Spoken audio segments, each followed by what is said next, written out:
Hello and welcome to this first edition of the, I guess I can call it double feature, double trouble feature, double trouble show, something.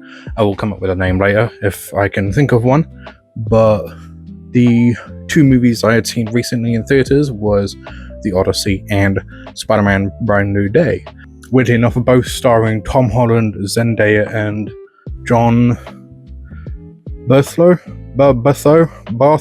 something, the guy who plays Punisher. Yeah, so all of them three are in it, so it was quite an interesting one. But yeah, so I suppose I'll start with the Odyssey. I was first off say right off the bat. Well, I will say in the beginning, spoiler alert, just because. But yeah, I suppose I'll start with the Odyssey. So the Odyssey is about the story of Odysseus, sort of going through his journey of like with the Battle of Troy, and then sort of finding his way home, and also dealing with like some internal conflict and there's external conflict as well. So there is, a lot of that going on. I mean, I will say the acting, I'll probably say, is absolutely phenomenal. Matt Damon does a really good job with Odysseus, and Anne Hathaway does a really good job with Penelope. I mean, Tom Holland plays Odysseus' son. I can't remember the name of the character, but yeah, he's okay. I wouldn't say it's the best performance, but it was pretty good. And Zendaya plays Athena, who takes on the form of a woman who dies at Troy, that Odysseus witnesses die.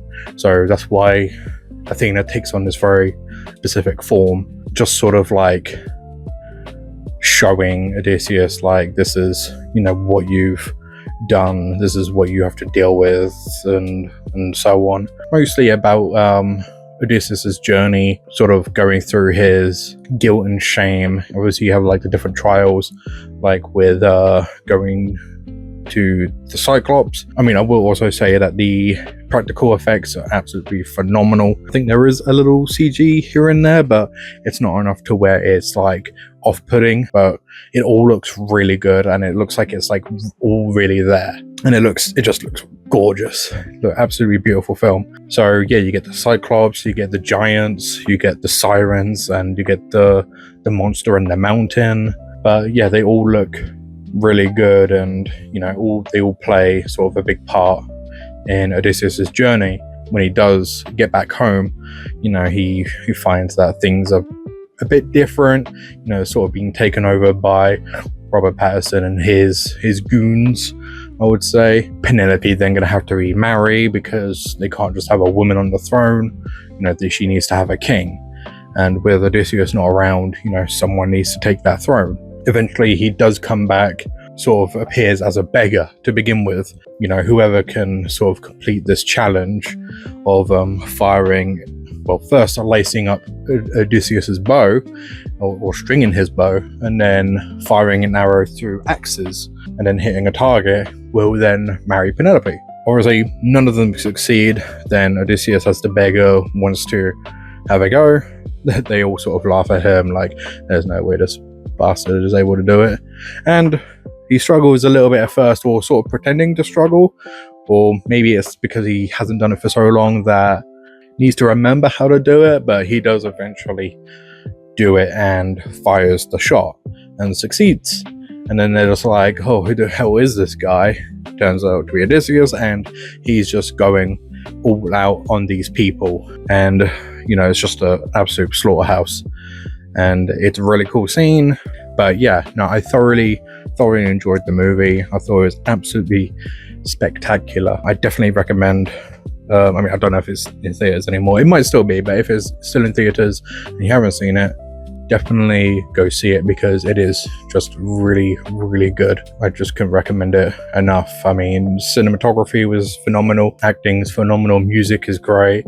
It just looks beautiful, and it's just all well performed, and it just I would happily go see it again. So I suppose with a score, I will happily give The Odyssey a 10 out of 10.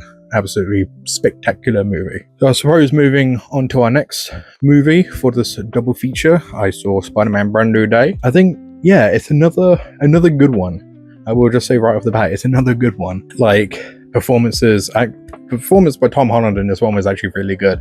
Like, there's actually like emotion, you know, you sort of feel his struggles when it comes to, you know, the aftermath of Doctor Strange's spell. There's this sort of different conflict of Peter tackling his arachnid DNA and sort of trying to keep that at bay with the inhibitor chip, which would come into play later with X-Men, I believe. So that would be very exciting to see if we're going to get X-Men in the MCU. I mean, Jean Grey being in this movie is also a key feature, as she's not like a Spider-Man villain, so having Jean Grey in it is like the MCU teasing us like the X-Men are coming, which is very exciting, as you know, I think MCU fans have been wanting X-Men for like a really long time.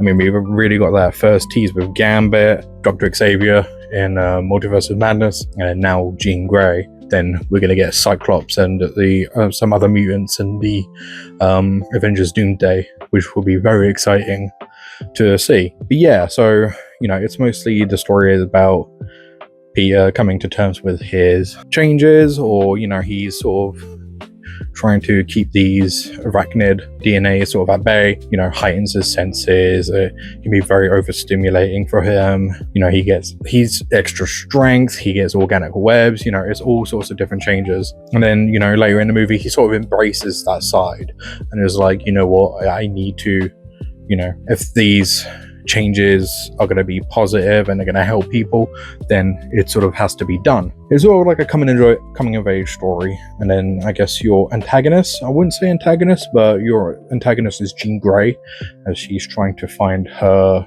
missing sister, or supposedly missing sister. She was taken by Damage Control, who, you know, are seen as the, I guess, victims of Jean Grey, but it turns out that Damage Control are the antagonists because they kill Jean Grey's sister, and Jean Grey wants revenge, as you would do. Spider-Man, you know, he does his best to try and help Jean Grey accept and come to terms with what's happened, but then also remember that all is not lost. Even though you do lose people along the way, you know, as long as you remember them fondly, then, you know, they're still very much alive in your heart. So yeah, it's a very nice story. It's a very different Spider-Man compared to the other movies. I'd say it's a very good movie. You know, we get Punisher in it, who does a really good job.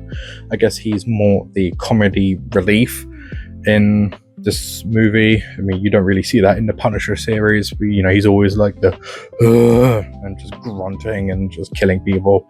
So it's a very different tone of Punisher, I guess, because, you know, you can't just have a violent dude just going around killing people. But I guess being with Spider-Man, you know, it reminds him of his own kid. So, you know, they sort of have that father-son dynamic, which is quite nice. And then we do get Hulk in this movie as well, which is good to see. You know, originally it's sort of teased with, you know, Smart Hulk being there, and you're just like, oh, not more Smart Hulk, please, no more Smart Hulk. Then Jean Grey just sort of does something in his head, and it sort of snaps him and splits Banner and Hulk, and then you get full-on massive raging Hulk, and it's beautiful. And I'm just like, please let this be a permanent thing, because we really need Hulk back in the MCU. They've done Hulk dirty in these movies, and it's like we just want Hulk. We just want good old Hulk, like compared to like the Incredible Hulk, which is a really good movie. And it's like we want that Hulk. We want the the raging, aggressive, destructive Hulk again, and not like Smart Hulk, who's just a bit of a wuss and doesn't want to fight or do anything. And it's just like, really? It's good to get regular Hulk back in again. Yeah, I mean, I would say it's a very, very good movie. I wouldn't say it's my favorite Spider-Man movie of the MCU. I'll probably say maybe second favorite, but it's still very good. It's, you know, I'll definitely say it's worth seeing. So I guess I will give Spider-Man Brand New Day a 9 out of 10. Very, very good movie. Yeah, go see it. But that's it. That's the double trouble feature thing. I don't know what to call it, but Anyway, hope you guys enjoyed and go out and see those movies, and I will see you in the next one. See ya.